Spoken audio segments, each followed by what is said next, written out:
Shalom, selamat pagi Bapak Ibu, Saudara-saudara dan keluargaku yang diberkati Tuhan Yesus Kristus. Firman Tuhan pagi ini saya ambil dari kitab Mazmur pasal 34 ayatnya yang ke-19. Demikian firman Allah. Tuhan itu dekat kepada orang-orang yang patah hati dan Ia menyelamatkan orang-orang yang remuk jiwanya. Haleluya. Firman Tuhan yang sangat menyejukkan hati kita, firman Tuhan yang sangat menguatkan kita, secara khusus kepada saudara-saudara yang jiwanya terluka. Bapak Ibu, saudara-saudaraku yang diberkati Tuhan Yesus Kristus, firman Tuhan pagi ini saya beri judul Jiwa yang Terluka. Saudara-saudara, salah satu penghambat dari seseorang untuk bisa masuk dalam sebuah kapasitas yang maksimal, maka dia sedang mengalami jiwa yang terluka. Tahukah saudara, ketika Allah memberkati anak-anaknya, maka Allah memberikan kita potensi-potensi yang maksimal. Ada karunia, ada talenta yang Allah anugerahkan kepada kita untuk mengaktualisasikan diri, untuk berpotensi, dan kita hidup di dalam berkat dan rahmat Tuhan. Tapi tahukah saudara juga bahwa semua kapasitas yang maksimal yang Tuhan berikan kepada kita itu terhambat karena ada jiwa yang terluka. Bapak Ibu keluargaku, banyak orang-orang Kristen, saya tidak bicara mengenai agama yang lain, banyak orang-orang Kristen bahkan mungkin mengaku dirinya anak Tuhan, tetapi sesungguhnya jiwanya terluka. Dari mana kita bisa melihat? Dari kehidupannya.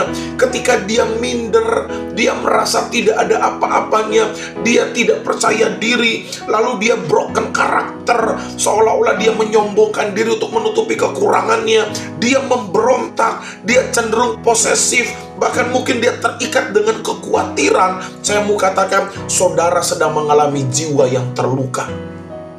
Bapak Ibu keluargaku, kalau kita hidup di dalam keadaan seperti ini, mari dengarkan firman Tuhan pagi ini. Kita harus terbebas dari jiwa yang terluka. Kita harus sembuh dari jiwa yang terluka. Saudara mungkin bertanya, apa sih penyebab terjadinya jiwa yang terluka? Saya berpendapat saudara, jiwa yang terluka itu datangnya dari si iblis yang senang jika anak-anak Tuhan memiliki hati yang terluka, terus tidak bisa sembuh. Hati yang terluka setiap saat sehingga kita tidak mencapai kehendak Allah yang maksimal. Iblis tanamkan di hati kita hati yang luka, jiwa yang terluka, pikiran-pikiran yang negatif, sehingga kita membenci kepada orang, kita marah kepada orang, bahkan orang-orang di sekitar kita menjadi sasaran dari kemarahan kita. Saudara, itu pekerjaan iblis, itu pekerjaan si setan. Saya mau katakan, aku harus lepas dari jiwa yang terluka. Bapak Ibu, keluargaku yang diberkati Tuhan Yesus Kristus, secara psikologi, secara kejiwaan, atau mungkin dalam kehidupan kita hari lepas hari, secara praktikal, memang ada banyak penyebab orang-orang mengalami jiwa yang terluka. Saya menulis saudara, secara psikologi, bahkan dalam kehidupan sehari-hari, orang yang mengalami jiwa yang terluka, itu ada beberapa faktor saudara. Yang pertama adalah karena kesalahan orang tua pada anaknya. Orang tua punya rencana aborsi, mungkin orang tua melakukan kekerasan terhadap anaknya sehingga anak mengalami jiwa yang terluka, atau mungkin anak dibanding-bandingkan, suami istri membanding-bandingkan, saudara, atau mungkin punya pengalaman-pengalaman yang pahit, direndahkan orang, dipermalukan di muka umum, disakiti terus-menerus, ditolak dan seterusnya. Bapak Ibu keluargaku, saudara-saudara, anak-anak muda yang hadir, yang dengar firman Tuhan hari ini, kalau engkau mengalami hal-hal seperti yang saya katakan tadi, engkau sedang mengalami jiwa yang terluka. Pagi ini, minta kekuatan Tuhan. Pagi ini, datang sama Tuhan Yesus. Mari minta kuasa Allah, supaya kita sembuh dari jiwa atau hati yang terluka. Jangan biarkan kita menjadi sasaran iblis untuk berlarut-larut dalam jiwa yang terluka. Nah, orang-orang yang mengalami jiwa yang terluka, saya katakan pagi ini, engkau harus sembuh.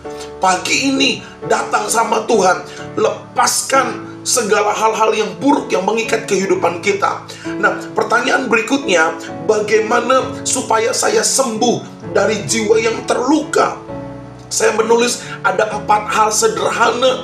Ini merupakan langkah dasar yang harus kita kerjakan supaya kita sembuh dari jiwa yang terluka. Yang pertama adalah bangkit keluar dari luka.